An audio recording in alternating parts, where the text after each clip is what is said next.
দুটা সমস্বৰিত শব্দ দুটাত বৰ্ণ একেই আছে, মাত্ৰ এটা শব্দ ছন্দবিন্দু আছে। আ ছন্দবিন্দু, হ দন্ত্যত, আহত, ই বিশেষ্য পদ। ইয়াৰ অৰ্থ হৈছে এজোপা ডাঙৰ গছ। উদাহৰণস্বৰূপে আহত গছ হৈছে এজোপা চিৰ সেউজীয়া গছ।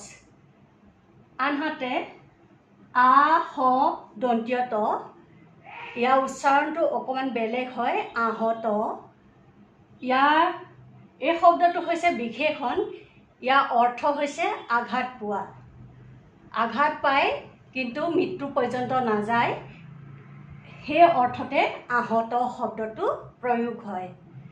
উদাহৰণস্বৰূপে বাছখন দুৰ্ঘটনাগ্ৰস্ত হোৱাৰ ফলত বহু লোক আহত হৈছে। ধন্যবাদ।